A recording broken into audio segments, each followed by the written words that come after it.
세상에 우리에게 위로자가 있을까요? 남편을 사랑해서 남편을 만났더니 저 인간도 나한테 위로자가 안 돼요. 아내를 사랑해서 아내를 만났더니 이 사람도 별로 위로가 안 돼요. 수많은 사람들을 만나는 관계 속에서 좋은 친구를 만났어요. 이 사람하는 우리 그런 말을 하죠. 보통 코드가 맞아.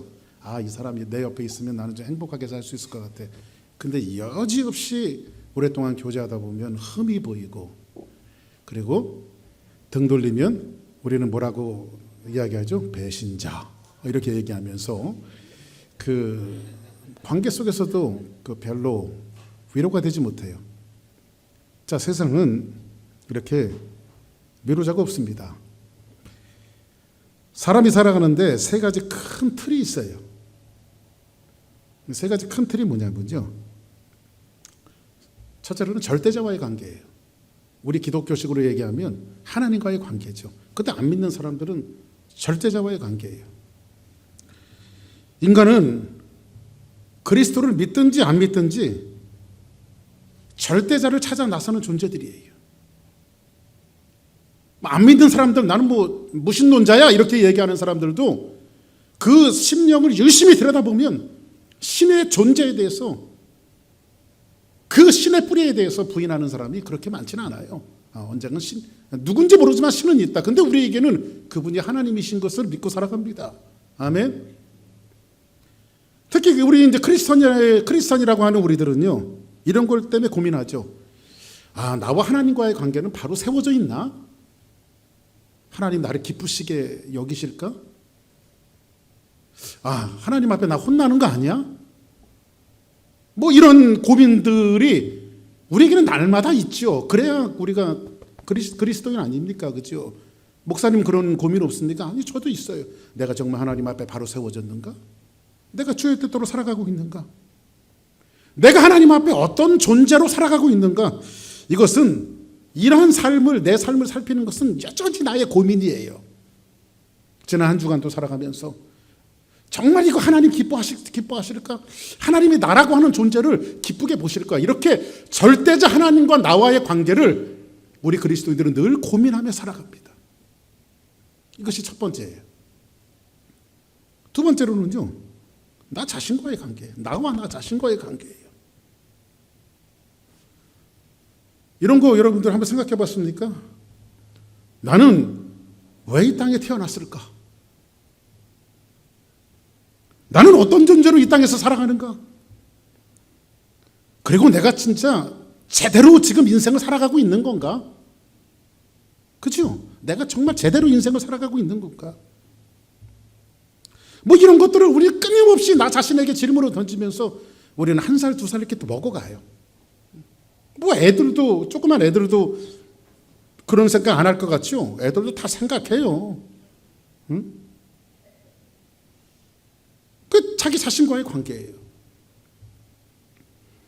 세 번째로는 나와 타인과의 관계입니다. 사람이 태어나서 제일 가깝게 만나는 이웃이 누굽니까? 바로 부모죠. 아이들이 태어나면 가장 가깝게 만나는 게 부모란 말이에요, 이웃이. 근데 이렇게 관계를 맺으면서 사람이 무인도처럼 살아가는 사람은 없어요. 뭐든지 다 관계를 맺으며 살아가지요. 인생이란 처음에는 가족을 만나고 그 이후에는 수많은 관계들을 맺어가는 것이 연속이에요. 난 저런 부류의 사람을 만나고 싶지 않아. 그게 내 마음대로 되든가요? 여러분들 여기는 우리 교회 성도들은 이 부부지간이 참 좋아서 제가 말을 못하겠지만, 그러나 혹시 또 나는 이러한 남편은 안 만날 거야 하면서 아주 이를 가르고 그리고 남편을 찾고 막 그랬는데, 어떻게 만나도 꼭 내가 싫어하는 그 인간이 내 옆에 와서 살고 있고, 응? 남편 입장에서도 나는 이런 종류의 여자는 만나지 않을 거야. 그게 내 마음대로 되든가요? 어떤 사람에게 상처를 받고 나는 이런 부류의 사람들은 좀 될 수 있으면 안 만나고 살아야지 이렇게 결심하고 살아도 그런 부류의 사람들이 여러분들 삶 속에 비껴가던가요? 그렇지 않죠. 우리는 이런 질문을 합니다. 많은 관계 속에서 나는 좋은 부모인가? 애들 앞에서 나는 좋은 부모로 살아가고 있는가? 내가 엄마 노릇을 잘하고 내가 아빠 노릇을 잘하나? 내가 뭐 선배로서 선배 노릇을 잘하나? 아니 후배로서 후배 노릇을 잘하나? 또 뭐 기타 등등 남편으로서 아내로서 내가 이러한 그 위치에서 이러한 역할을 잘 해가고 있는 것 관계 속에서 이런 질문들을 끊임없이 사람들은 묻고 답하면서 인생을 살아가요.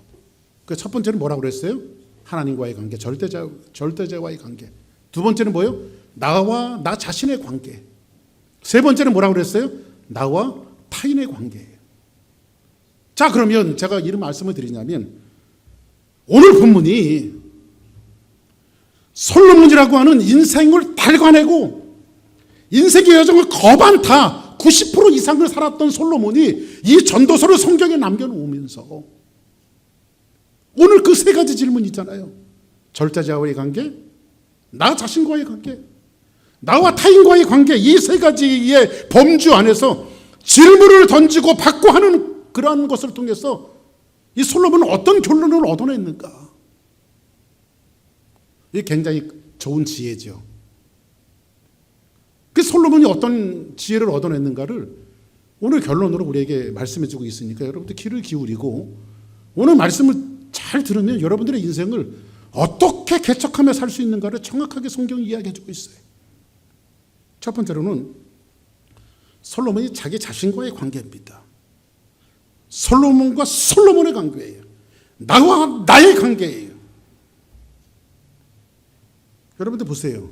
솔로몬이 당대의 하나님도 인정하는 지혜자였고 세상이 인정하는 지혜자였어요.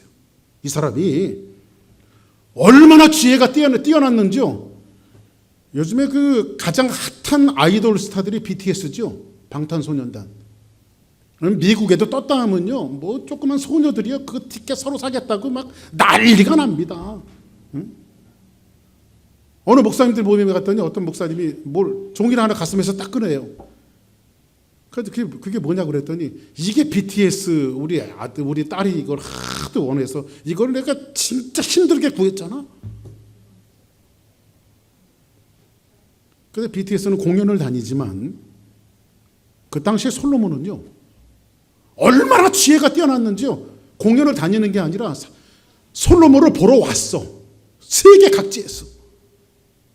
그냥 온 것이 아니라 스바 여왕 같은 경우는 은금과 폐물을 갖다 주면서 솔로몬하고 말 한마디 해봤으면 좋겠어. 왜냐하면 그 지혜가 너무 뛰어나니까. 사람들이 찾아와서 솔로몬하고 얘기 한번 해보는 게 소원이에요. 왜냐하면 그 지혜가 너무너무 뛰어나니까요. 그리고 솔로몬 스스로도 뭐라고 말하냐면요, 야, 내가 세상에 다녀봤지만 나 자신보다 더 높은 지혜를, 더 나은 지혜를 내가 만나보지 못했다.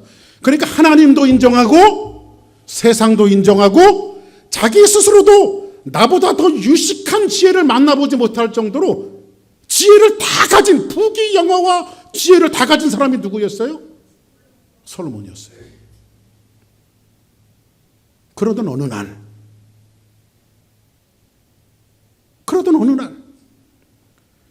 나름 최고의 지혜자라고 생각하고 세상에서 지혜에 가난한 최고의 경지에 이르렀다고 생각했던 이 솔로몬이 문득 그 지혜의 끝이 어딘지를 모르겠어요.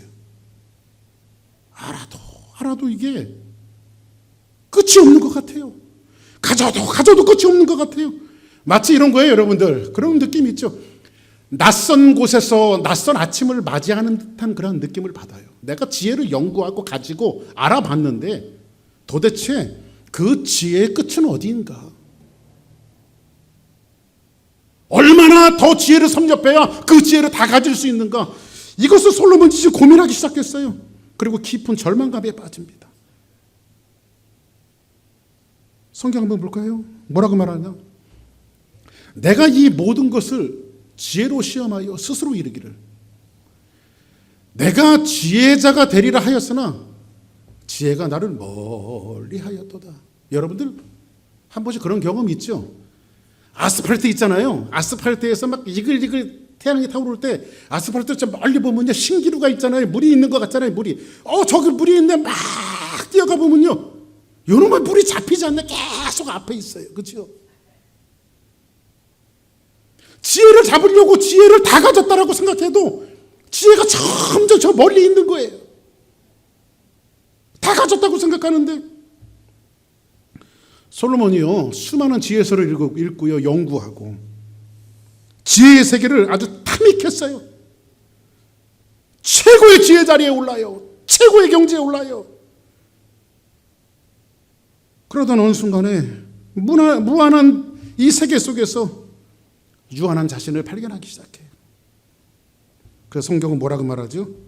지혜가 나를 멀리하였도다. 그죠? 여러분들 보세요.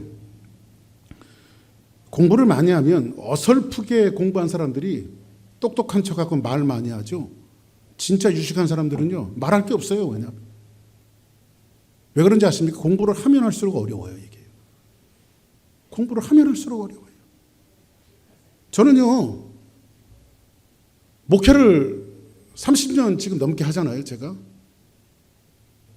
근데 목회가 이게 하면 할수록 처음에 한 10년 차, 10년 정도 했을 때는요, 아이, 목회는 이런 거야. 목회는 이렇게 해야 돼. 하면서 자신있게 얘기했거든요. 근데 지금 후배 목사님들이나 30년 했으면, 30년 넘게 했으면 여러분들 더 할 게 많아야 되잖아요, 더. 근데 후배 목사님들이나 또 이렇게 제가 신학생들 지금 가르치고 있는데 저한테 그런 질문을 해요. 목회가 뭡니까? 근데 요즘에는요, 목회가 뭐냐고 물어보면 뭐 해줄 말이 없어요. 왜? 나도 모르니까. 그래서 제가 얼버무리듯이 그렇게 얘기합니다. 목회는 참 신비로운 것이다. 신비롭다라고 하는 것은 자기도 모른다는 뜻이죠. 여러분들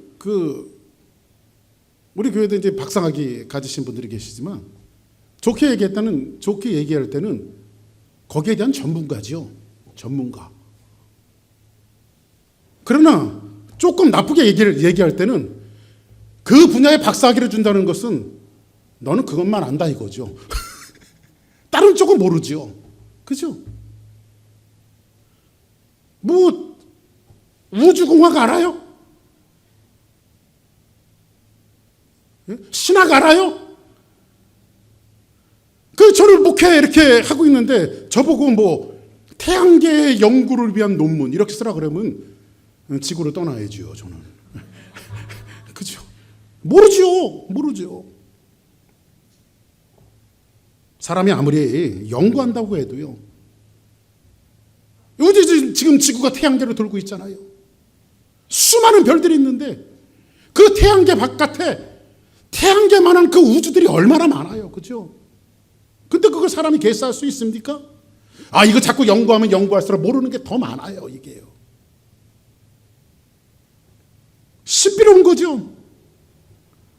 여러분들 과학자들에게 한번 물어보세요. 들풀이 이렇게 피는데 들풀 속에 있는 그 생명의 신비를 밝힐 수 있습니까? 라고 물어보면 어느 과학자도 그 생명의 신비를 뭐라고 단정져서 얘기하지 못해요. 그래서 솔로몬이 어느 날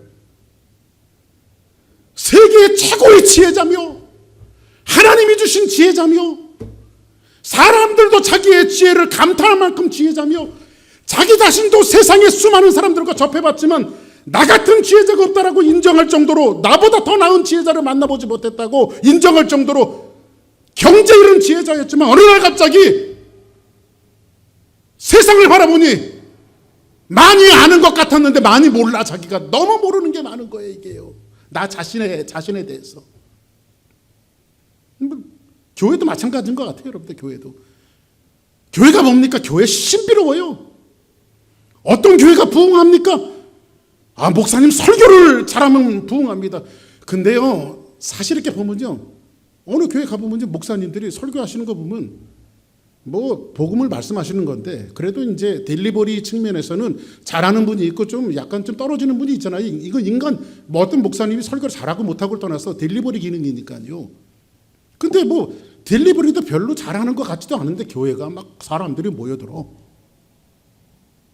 근데 어떤 교회는요, 여러분 담임 목사처럼 말도 잘하고 설교도 잘하고, 응? 하다못해 뭐 요즘에 이야기하는 건 설교를 쪼개고 자르고 막 그래도요, 교회는 여전히 힘들고 어려워. 교회가 참 신비로운 거죠. 왜 이런 말씀을 드리냐면, 솔로몬이 어느 날 지혜의 끝이 어딘가 자기 자신에 대한 한계를 느꼈다는 거예요. 자기 자신에 대해서 한계를. 그래서 여러분들, 유명한 강해 설교자였던 찰스 스윈들은 이런 얘기를 했어요. 참 지혜는 하나님의 눈으로 세상을 볼 줄 아는 것이다. 하나님의 관점으로, 하나님의 눈으로. 인간의 눈에는 한계가 있죠. 아무리 알려고 해도 한계가 있어요. 최고의 지혜자였던 솔로몬도 모든 지혜에 한계가 있음을 깨달아요. 그리고 뭐라고 이야기합니까? 24절 보니 이미 있는 것은 멀고 또 깊고 깊도다. 누가 능히 통달하랴? 그러니까 이게 무슨 말이냐면요, 이미 있는 것도 멀어요. 누가 또 깊고 깊도다. 누가 이것을 통달하랴? 그러니까 여러분도 우리가 아는 게요, 이미 있는 것도 모르는데 어떻게 앞날을 아냐고, 미래를 알고 그 끝을 알고. 응? 옆에 분들하고 한번 물어보세요. 집사님, 아무개 성도님 다 알아요? 한번 물어보세요. 다 알아요? 모르죠. 그 솔로몬은요, 오늘 말씀을 통해서 이야기해주고 있는 것은, 나 자신은 누구인가? 최고의 지혜자? 아니야. 그 끝이 몰라. 이것이 첫 번째 자기 자신에 대한 결론이었어요. 그 두 번째로 본다면 타인과의 관계예요. 나와 타인과의 관계. 제일 처음에 만나는 이웃이 누구라 그랬어요? 태어나자마자 부모지요. 그리고 옅은 젖은 낯선 무인도처럼 살아가는 인생은 하나도 없어요. 전부 다 관계를 맺고 살아가요. 좋은 사람, 나쁜 사람, 만나고 싶지 않은 사람, 만나고 싶은 사람, 하여튼 다방면의 사람은 좋든 싫든 사람들을 만나며 살아가게 돼 있어요. 근데 솔로몬은 뭐라고 이야기하냐면, 한번 25절 봅시다. 내가 돌이켜 전심으로 지혜와 명찰을 살피고, 솔로몬이 전심으로 지혜와 명찰을 살폈어요. 연구하고 악한 것이 얼마나 어리석은 것이며, 뭐가요? 악한 것이 얼마나 어리석은 것이며, 어리석은 것을 얼마나 미친 것인 줄을 알고자 하였더니, 그 다음에 26절 볼까요? 마음은 올무와 금을 갖고 손은 포승 같은 여인은 사망보다 더 쓰다라고 하는 사실을 내가 알아내었도다. 그러므로 하나님을 기쁘시게 하는 자는 그 여인을 피하려니와 죄인은 그 여인에게 붙잡히려다. 이렇게 말하고 있어요. 자, 그럼 보세요.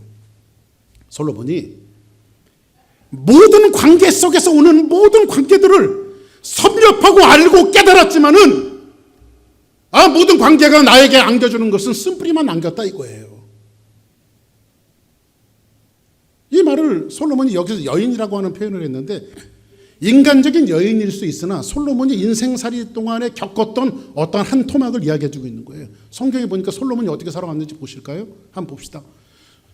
열왕기상 11장에 보니까 솔로몬 왕이 바로의 딸 외에 이방의 많은 여인을 사랑하였으니 곧 모압과 암몬과 에돔과 시돈과 헷 여인이라. 다국적으로 사랑했어요. 다국적으로 여자를, 솔로몬이. 그리고 한번 그 다음에 볼까요? 여호와께서 일찍이 이 여러 백성에게 대하여 이스라엘 자손에게 말씀하시기를, 너희는 그들과 서로 통혼하지 말며 그들도 너희와 서로 통혼하게 하지 말라. 그들이 반드시 너희의 마음을 돌려 그들의 신들을 따르게 하리라 하였으나 솔로몬이 그들을 뭐했더라? 사랑하였더라. 그럼 볼까요? 그 다음, 왕은 후궁이 700이요. 이런 대목에는 좀 놀라야 돼요. 후궁이 700이요. 첩이 300명이라. 그 여인들이 왕의 마음을 돌아서게 하였더라. 이렇게 말합니다. 자, 그럼 보세요.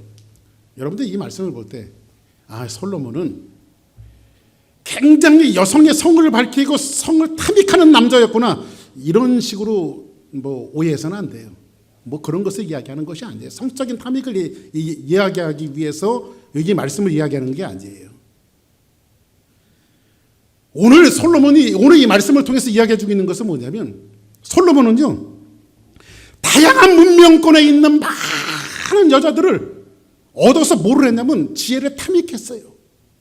그러니까 성경에 나와 있지 않지만 아마 솔로몬이 랭귀지를 10개도 더 했을 것 같아. 그죠? 자 보세요. 아까 말씀드렸죠. 솔로몬의 지혜를 얻기 위해서 솔로몬과 말 한번 해보는 것이 소원이기 때문에 은근 패물을 가지고 와서 사람들이 나하고 한번 얘기 한번 해주세요. 이게 사람들의 소원이었잖아요. 그런데 이 솔로몬이 다방면의 다양한 문화권에 있는 여자들이 솔로몬에게 처가 됐든 첩이 됐든 시집을 올 때 그냥 대충 있는 사람들이 왔을 것 같아요? 그래도 나름대로 괜찮은 사람들이 왔을 거 아니에요. 그죠? 근데 이 솔로몬은 평생에 살아가면서 다양한 문화권에 있었던 여인들과 함께 펠로십을 하고 커뮤니케이션을 하면서 그들이 가졌던 모든 지식과 문화와 철학들을 탐닉한 거죠. 그것을 다 얻어본 거예요. 누구를 통해서? 많은 여인들을 통해서. 오늘 말씀이 그걸 얘기해 주고 있는 거예요.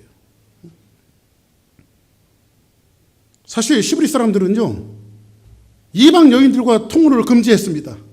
물론 혈통 순수주의를 지키기 위해서 하나님께서 이방 여인과 결혼하지 말라고 했지만 깊게 들여다보면 그런 거 아니에요. 여러분들 보세요. 하나의 종교가 탄생되는 건요 많은 컨트리들이 있잖아요. 나라들이 있는데요. 불교도 그렇고 뭐 공자의 유교도 그렇고요. 많은 종교들이 탄생되어지는 것은요. 그 나라가 가졌던 철학과 문화와 역사 이 모든 것들이 그 나라 컨트리가 갖고 있는 문화 속에 담겨진 거죠. 그래서 종교들이 탄생이 되죠. 그 나라들 보면요. 그죠? 불교도 그렇게 탄생되어졌고요. 공자의 유교도 그렇게 탄생되어졌어요. 문화가 갖고 있는 거예요. 그러면 이방 여인과 결혼한다라고 하는 것은 이런 거예요. 그 이방 여인이 가지고 있었던 종교를 그 우상들을 수입해 온다는 거예요. 그러면 수입해 올 때 뭐가 쫓아오죠? 그 나라의 문화도 쫓아오고요. 그 나라의 어떤 철학도 쫓아오고요. 그 나라의 사상도 쫓아오고요. 모든 것들이 다 쫓아오게 되어지죠. 그런 의미에서 하나님은요.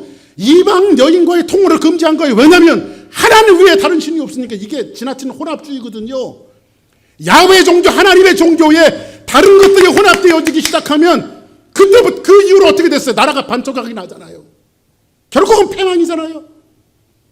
결국은 이스라엘이 망했잖아요. 뭐 때문에 그래요? 혼합주의 때문에 그러죠. 그러니까 여러분들 교회 안에 야훼 종교 안에 기독교 안에 세상적인 물들이 자꾸 유입이 되어지면 교회도 갈라져요. 쪼개져요. 그래서 교회는요 첫째도 복음을 외쳐야 되고 둘째도 복음을 외쳐야 되고 영생이 왜 가르칠 게 없어요. 교회는요 초대밖에 없어요. 목사님 교회가 조금 재밌어야 되니까 좀 이렇게 좀 가끔 뭐 이렇게 웃는 일들도 그 세상 어떤 시스템들도 갖고 들어와서 교회가 좀 그렇게 해야 되지 않습니까? 그런 세상에 가서 하시면 돼요. 교회는 뭐 해야 돼요? 아무리 지루하고 아무리 힘들고 아무리 어려워도 복음을 외치고 하나님이 우리에게 주시는 영생을 이야기하고 구원을 이야기하는 것이 바로 교회예요. 그래서 우리는요 신앙은 끊임없이 개혁되어야 돼요. 여러분들 리폼드라고 하는 말이 있죠. 개혁이라고 하는 말이 있죠. 개혁은요 이거예요. 우리 교회도 리폼드 처치 안에 있어요. 개혁주의 신앙을 가지고 있어요. 우리 교회. 근데 한번 개혁하고 마는 것이 아니라 개혁은요 끊임없이 개혁해야 되는 거예요. 불순물들이 들어오면 계속해서 걸러내는 거예요. 교회가 이 작업을 하지 않으면요 교회도 패망해요. 세상 것들이 혼합되어지고요. 혼합되어지면 가정도 교회도 다 망하는 거예요. 그래서 우리는 야훼 종교를 고수해야 되고요. 하나님의 종교를 고수해야 돼요. 그 어떤 것도 우리가 혼합될 수 없어요. 근데 이 문화와 철학과 1000명의 여자들과 관계를 하고 이게 이 말이 무슨 말이냐면 1000명의 여자들과 관계하면서 세상의 모든 지식들을 내가 탐닉하고 모든 것을 다 얻어보았지만 이 관계 속에서 이 모든 것들을 얻어보았지만 솔로몬의 결론이에요. 볼까요 한번? 마음은 올무와 금을 갖고 손은 포승 같은 여인은 사망보다 더 쓰다는 사실을 내가 알아내었도다. 이게 무슨 말이에요? 결국 모든 관계 속에서 내가 탐닉하고 세상의 모든 관계 속에서 내가 좋은 유익을 얻고자 했는데, 거기는 쓴뿌리만 남기더라. 우리 그런 거 있죠. 나 이 사람 진짜 세상 많은 사람들 만났는데 나하고 코드가 굉장히 맞아. 이 사람 만나면 행복한 삶을 살 수 있을 것 같아. 결혼도 해보고 친구도 삼아보지만 결국은 그 끝이 뭐를 남기든가요? 쓴뿌리를 남기죠. 이게 사람이 갖고 있는 관계예요. 지식을 얻어보려고 1000명 넘는 사람들하고 모든 관계를 맺어봐도요, 그 관계가 우리에게 행복을 갖다 주지 않고 위로를 갖다 주지 않아요.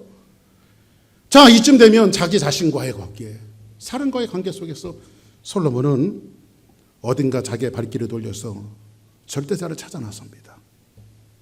그래서 하나님과 솔로몬과의 관계를 이야기해주고 있어요. 세상적인 탐닉을 피할 수 있는 길은 무엇일까? 세상적으로 내가 지혜를 얻어보고 그 모든 것을 다 얻어보고 왔지만 그것이 나에게 쓴뿌리를 남겼는데, 그 이 쓴뿌리에서 나를 정말 위로하고 내가 정말 평안을 얻을 수 있는 길은 무엇인가? 이거를 솔로몬이 한 걸음 한 걸음 옮기면서 하나님을 찾아 나섭니다. 성경 볼까요? 하나님을 기쁘시게 하는 자는 그 여인을 피하려니와, 그 여인이 뭐예요? 쓴뿌리만 남겼던 모든 관계들이에요. 죄인은 그 여인에게 붙잡히리로다. 자, 그럼 여기서 보니까 어떤 사람이 쓴뿌리를 피할 수 있어요? 여러분들 쓴뿌리만 피해도 평강이 오잖아요. 그죠? 예? 더럽고 사악한 것들이 우리에게 올 때 그것만 피해서 가도요, 굴곡이 없이 잘 가잖아요. 그죠? 근데 솔로몬은 1000명의 여자와 관계를 하고 모든 것을 받아들여도 그것이 자기를 만족하게 하지 못했어요.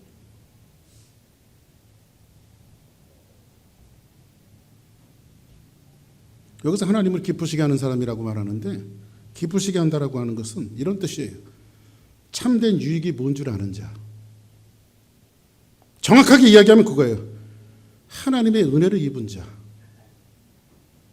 더 정확하게 얘기하면 하나님께만 은혜를 입은 자, 이런 뜻이에요. 그러면 하나님을 기쁘시게 하는 자가 누굴까요? 하나님 앞에 은혜를 입은 자예요.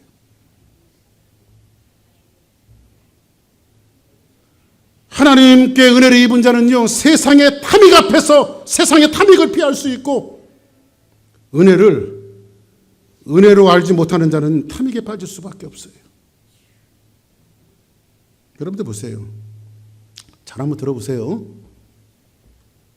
이런 말이 있어요. 아무리 똑똑해도요, 내가 아무리 똑똑해도 부지런한 사람 못 당하고요. 아무리 똑똑해도 부지런한 사람 못 당하고요. 아무리 똑똑하고 부지런해도요, 운 좋은 사람을 못 당해요. 부지런하게 살고 똑똑하다고 했는데 어떤 사람은 아주 운이 좋아갖고 한 방에 잘 되는 사람이 있어. 근데 여러분들 보세요. 아무리 똑똑하고 부지런하고 운 좋아도요, 은혜 받은 사람 못 당해요. 은혜 받은 사람. 그죠? 한번 따라하겠습니다. 하나님, 은혜 주세요. 아멘.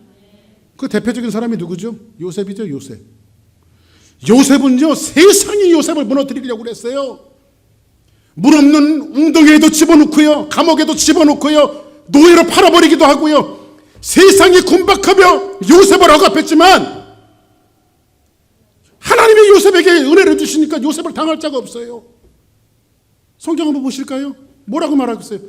요셉은 무성한 가지 곧 삼곁에 무성한 가지라. 하나님이 은혜를 주시니까 삼곁에 무성한 가지예요. 근데 그 가지가 뭐를 넘어버려요? 담을 넘어버렸어요. 그리고 뭐라고 이야기해요? 활 쏘는 자가 그를 학대하며 적개심을 가지고 그를 쏘았으나 세상이 그를 군박하고 활을 쏴서 그를 죽이려고 아무리 노력했지만 요셉을 죽였어요? 못 죽였어요? 못 죽여요. 감옥에 가두고 물에 던져버리고 노예로 팔아버리고 모함을 해도 요셉을 당할 사람이 없어요. 왜 그럴까요? 이 하나님 은혜가 쫓아다니니까 그래. 하나님 은혜가 쫓아다니니까. 할렐루야. 한번 볼까요? 요셉의 활이 도리어 굳세며 그의 팔에 힘이 있으니 이는 야곱의 전능자 이스라엘 반석인 목자의 손을 힘입음이라. 할렐루야. 하나님 앞에 은혜를 입으니까 세상이 그를 건드리지 못해요. 저 사람 위험해. 망할 것 같은데 망하진 않아요. 더 잘 돼요. 이상하게. 왜 그럴까요? 망해야 정상인데 하나님 은혜를 주시니까요. 절대 망하지 않고 더 잘 되는 거예요. 그래서 요셉을 통해서 세상 전체가 전부 다 먹고 사는 놀라운 역사를 하나님이 주시잖아요. 그 여러분들 그 기도를 해야 돼요. 하나님, 우리 남편이, 우리 아내가, 우리 가족이, 우리 교회가, 우리 자녀들이 정말 하나님의 은혜를 입어야 돼요. 하나님의 은혜. 하나님 운 좋게 해주세요. 그런 기도하지 말아요. 하나님 똑똑하게 해주세요. 똑똑한 사람이 부지런한 사람 못 당해요. 똑똑하고 부지런한 사람이요, 운 좋은 사람 못 당해요. 똑똑하고 부지런하고 운 좋아도요, 하나님의 은혜 주기로 작정한 사람은 당할 수가 없다니까요. 그죠? 그게 우리가 믿는 하나님이죠. 대표적인 한 사람이 또 있어요. 노아예요. 노아는 이렇게 시작하고 있어요. 한번 볼까요? 이것이 노아의 족본이라. 노아는 의인이요, 당대의 뭐한 자라? 완전한 자라. 그는 하나님과 동행하였습니다. 이게 어떻게 가능할까? 사람이 의인이며 또 하나님 보시기에 완전해요. 그리고 하나님과 동행했어. 이게 좀 너무 가까이 하기엔 너무 먼 당신 아니에요? 여러분들, 제가 한번 물어볼게요. 의인 한번 손 들어보세요. 의인. 예, 의인. 하나도 없네. 나는 목사님 어느 정도는 좀 완전하다고 생각합니다. 한번 손 들어보세요. 참. 그럼 여기. 적어도 목사님, 저는 하나님과 동행하고 있습니다. 손 들어보세요. 야, 옆에 분들하고 인사하세요. 너무합니다. 시작. 우리 주사랑교회 성도들의 의인도 없으며 완전한 사람도 없으며 하나님과 동행한 사람이 없단 말이에요. 자, 그럼 보세요. 어떻게 이 노아는 그런가? 그 다음처럼 볼까요? 노아가 그와 같이 하여 하나님이 자기에게 명하신 대로 뭐예요? 이 사람은 하나님이 말씀하시면 다 하는 사람이에요. 자, 그러면 하나 더 묻습니다. 하나님이 시키는 건 뭐든지 다 하는 사람 손 들어보세요. 하나님 시키는 게 10가지라 그러면 목사님, 난 한 가지는 합니다. 손 들어보세요. 리모트 컨트롤이 올라간 거예요? 손이 올라간 거예요? 근데 어떻게 이게 가능하죠? 어떻게 사람이 이런 게 가능할까요? 의인이며 완전하며 동행하며 하나님이 명령하신 것을 다 준행할 수 있는 것이 어떻게 가능할까요? 성경이 뭐라고 이야기하는지 아십니까? 한번 볼까요? 6장 8절에 보니까 그러나 노아는 여호와께 은혜를 입었더라. 그렇죠? 하나님 앞에 은혜를 입으면 돼요. 그래서 여러분 자녀들을 축복해 줄 때도요, 머리에 손 놓고, 부모는 괜찮아, 머리에 손 놓고 하나님, 이놈이 하나님의 은혜를 입게 하옵소서. 평생 살아갈 때 하나님의 은혜를 입게 해주세요. 애들 축복 기도해줘요. 할렐루야. 아침마다 막 나갈 때 막 난리치지 말고, 야, 옷 입어, 뭐해, 막 가방 들어, 뭐 이런 거 하지 말고요. 그거 다 뒤로 해도 하나 머릿속에 그냥 손을 놓고 하나님, 이 아들이, 이 딸이 평생 살아갈 때 하나님의 은혜를 입게 해주세요. 할렐루야. 이 기도해야 돼. 절박하게. 아멘. 절실하게 이 기도를 해야 돼요. 그래야 하나님과 동행하고요, 땅에서 완전하고요, 의인이 되어 살아갈 수 있다고요. 하나님이 시키는 것에 다 준행하며 살아갈 수 있다고요. 솔로몬이 이 은혜를 깨닫고 이 은혜를 내게 가르쳐줄 사람을 찾아놨어요. 하나님의 은혜 받고 없구나. 그래서 세상에 이 은혜를 줄 자, 위로자를 찾아놨어요.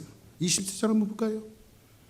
전도자가 이르되 보라, 내가 낱낱이 살펴봤죠. 그 이치를 연구하여 이것을 깨달았는데, 뭘 깨달았냐면 그 다음 절 봅시다. 내 마음이 계속 찾아보았으나 아직도 찾지 못한 것이 이것이라. 찾았다는 말이에요? 못 찾았다는 말이에요? 찾지 못했다는 거예요. 그런데 어떻게 찾지 못했냐면요, 1000사람 가운데서 한 사람을 내가 찾았으나 이 모든 사람 중에서 여자는 한 사람도 찾지 못하였느니라. 이 말이 무슨 말일까요? 오늘 문예적인 표현을, 문학적인 표현을 이 표현 속에 솔로몬이 감춰놓고 있어요. 예를 들어서 한번 얘기할게요. 제 친구가 하나 와갖고 저한테, 여보게, 내가 지금 굉장히 어렵게 됐는데 나 좀 10만 불만 좀 빌려줄 수 있어? 저한테 그랬다가 한번 가정을 해보자고. 뭐 10만 불 빌려달라는 사람은 없어요. 저한테 절대. 그런 일이 일어나서도 안 되고 있을 수도 없는 일이고. 그런데 10만 불 좀 빌려주게 이렇게 얘기했는데, 제가 친구한테, 이 사람아, 목회하는 목사가 뭐 어디서 10만 불이 있나? 나 10만 불 없어. 그러면 10만 불 없어 얘기할 때 없는 건 맞는데 한 5만 불은 있는 건지, 한 3만 불은 있는 건지, 한 10,000 불 정도라도 있는 거지, 이게 이제 명확하지가 않죠. 그런데 이보게, 나 10만 불만 좀 빌려줄 수 있나 그랬을 때 제가 지갑을 딱 꺼내갖고요, 보여주면서, 야야, 내 지갑에 10불이 내 수중에 다 다야 이거. 응? 내 전 재산이 이거 10불이다. 지갑을 열어갖고 보여주면 어떤 게 거절하는데도 강렬해요. 에? 후자죠. 에? 후자죠. 솔로몬이 지금 그걸 그렇게 표현하는 거예요. 한 사람을 내가 찾았으나 이 모든 사람들 중에 여자는 한 사람도 찾지 못하였느니라. 남자는 물론이고 여자도 없다. 한 사람도 없더라. 솔로몬이 전도서를 통해서 지속적으로 던진 질문이 뭐였죠? 세상에 나에게 참된 위로자는 누구인가? 참된 길로 인도할 사람은 누구인가? 이것을 찾아서 길을 걸어 나서는데, 그런데 결론은 뭐죠? 7장에서도 그런 사람은 없어요. 아무도 없다는 거예요. 그래서 사도 바울은 우리에게 뭐라고 이야기하고 있죠? 로마서 3장 10절에 보니까 뭐라고 이야기하고 있습니까? 기록된 바 의인은 없나니 하나도 없으며, 없다는 거예요. 이 세상에 위로자가 있어요, 없어요? 없어요. 자, 그러면 솔로몬은 왜 이런 일이 벌어졌는가를 우리에게 이야기해 주고요. 도대체 세상에 왜 위로자가 없는가? 이런 일들이 왜 세상에 한 사람도, 여자는 한 사람도 없을 만큼 왜 세상에 위로자가 없는가? 이걸 이야기해 주고 있는데 29절 볼까요? 내가 깨달은 것은 오직 이것이라. 곧 하나님은 사람을 어떻게 지으셨어요? 정직하게 지으셨어요. 그러나 사람이 많은 꾀를 낸 것이니라, 이렇게 말합니다. 하나님은 사람을 지으실 때에 적어도 하나님의 형상을 불어넣어서 사람을 어떻게 지으셨냐면, 우리가 만들어질 때에 정직하고 완전하게 만들어졌어요, 하나님께서. 그런데 사람들 마음속에 교만이 들어오고, 한 사람 아담으로 말미암아 인류의 죄가 들어와서 하나님과의 관계가 멀어지게 되어지며, 그 결과는 절망할 수밖에 없는 인생의 결과를 낳았다라고 하는 사실을 성경은 이야기해주고 있어요. 그래서 전도서는 끊임없이 뭘 이야기하는, 인간의 절망을 이야기하는 거예요. 내가 살아봤더니 세상에 참된 것이 없더라. 내가 살아봤더니 세상에 참된 위로자가 없더라. 그런데 놀랍게도 성경 중에 전도서에 짝이 있거든요. 성경은 다 짝이 있어요. 창세기의 짝은 뭔지 아세요? 시작과 끝, 요한계시록이에요. 그 전도서의 짝은 뭘까요? 아가서예요, 아가서. 근데 솔로몬은 내가 인생을 찾아봤더니 결론이 없더라. 위로자가 없더라. 그런데 아가서를 통해서 참된 위로자는 누구신가? 그 해답을 우리에게 이야기해주고 있어요. 해답을. 이 아가서는 어떤 메시지를 담고 있죠? 한 여인의 절망을 이야기해주고요. 검게 끌린 여자를 한번 상상해 보시기 바랍니다. 너는 밭에 가서 일이나 해. 밥 한 술 먹다 보면, 야, 왜 숟가락도 너 밭에 가서 일이나 해 하면서 한 여자가 있는데, 머리에 수건을 동에 메고 밭에 가갖고 배를 움켜잡고, 자기도 배고픈데 밭을 메고 있는 한 여인을 한번 상상해 보란 말이에요. 그게 아가서에 나오는 술람미 여인이에요. 그런데 이 천대받는 인생을 찾아 나서는 솔로몬 왕, 한 신랑이 신부를 찾아 나서는 것으로 이 말씀은 시작이 되어지고 있어요. 깊이 절망하는 인생들을 향해서 찾아 나서는데 신랑이 아가서는 뭐라고 이야기하고 있죠? 성경 볼까요? 여자들 가운데서 어여쁜 자여, 내 사랑하는 자가 어디로 갔느냐? 내 사랑하는 자가 어디로 돌아갔으며 우리가 너와 함께 찾으리라. 지금 사랑하는 자를 찾아놨어요. 그게 누구예요? 솔로몬이 누구예요? 지금 1000명의 자기 아내를 다 집어치고 한 여자를 찾아 나서네. 가장 사랑하는 여자. 근데 사람들은 그 여자를 싫어해. 천대에 멸시해요. 가장 밑바닥에 있는 인생인데 이 솔로몬은 그 여자를 사랑해서 그 여자를 찾아 나서요. 이것이 지금 신랑은 누구죠? 예수 그리스도를 이야기하죠. 존귀하신 예수님이 가장 세상에서 천대받는 교회를 향해서 지금 찾아 나서는 거예요. 신부된 교회를 찾아 나서는 거예요. 지금 이 메시지가요. 드디어 이 솔로몬은요, 사랑하는 그 술람미 여인을 만납니다. 이 신랑 예수님과 그의 신부가 신부된 교회를 사랑하는 것을 우리에게 이야기해 주고 있어요. 자, 이 이야기가 한번 6장 9절 한번 볼까요? 솔로몬이 지금 이 술람미 여인을 향해서, 천대받는 여인을 향해서 뭐라고 이야기하고 있는지. 내 비둘기 내 완전한 자는 하나뿐이로구나. 지금 아내가 몇 명이나 있어요. 근데 내 비둘기 내 완전한 자는 하나밖에 없대요. 자, 한번 따라 합시다. 하나님은 나밖에 없다. 할렐루야. 그는 그의 어머니의 외딸이요, 그 낳은 자의 귀중하게 여기는 자로구나. 여자들이 그를 보고 복된 자라 하고 왕비와 후궁들도 그를 칭찬하는구나. 수많은 여자들이 있지만은 가장 사랑받는 사람이 이 술람미 여인이에요. 세상에 수많은 사람들이 있지만 예수님을 사랑하는 사람은 나밖에 없어요. 예수님을 사랑하시는 교회는 주사랑교회밖에 없어요. 오직 사랑할 자가 나 하나밖에 없는 것처럼 사랑하신 이 사랑. 이 아가서의 이야기가 어디서 완성되는지 아십니까? 로마서를 통해서 완성이 되어져요. 한번 볼까요? 그러므로 한 사람으로 말미암아 죄가 세상에 들어오고 죄로 말미암아 사망이 들어왔나니 이와 같이 모든 사람이 죄를 지었으므로 사망이 모든 사람에게 이르렀는지. 한 사람이 죄를 지어서 모든 사람에게 사망이 이르렀대요. 그 다음 볼까요? 그런즉 한 범죄로 많은 사람이 정죄에 이른 것 같이 한 의로운 행위로 말미암아 많은 사람이 의롭다 하심을 받아 생명에 이르렀느니라. 한 사람 아담을 통해서 죄악이 들어왔지만 한 사람 예수 그리스도 둘째 아담을 통해서 이 땅에 생명이 들어왔대요. 생명이. 그리고 뭐라고 얘기하고 있습니까? 이는 죄가 사망 안에서 왕노릇한 것 같이 은혜도 또한 의로 말미암아 왕노릇하여 우리 주 예수 그리스도로 말미암아 영생에 이르게 하려 함이라. 할렐루야. 영생이라고 하는 것은 생명의 연장과 오래 사는 것을 이야기하지 않아요. 이것은 퀄리티예요. 퀄리티. 얼마나 풍성한 삶을 살아가는 건가, 이것을 이야기해주고 있어요. 우리는 이 땅에서도 하나님 나라에서도 얼마나 퀄리티를 가지고 살아가는가. 여러분들 건강의 질이 있고 삶의 질이 있어요. 그렇죠? 여러분의 인생의 질이 다 똑같은 것은 아니잖아요. 그러나 하나님이 여러분들을 향해서 원하시는 인생의 퀄리티는 풍성한 삶이에요. 예수님께서 이 땅에 오신 목적을 그렇게 이야기해주고 있어요. 인자가 온 것은 생명을 얻게 하고 더 풍성히 얻게 하려 합니다. 할렐루야. 우리의 삶 속에 하나님은 풍성함을 원하십니다. 오늘 말씀을 정리할게요. 솔로몬은 지혜의 한계 앞에서 절망을 했어요.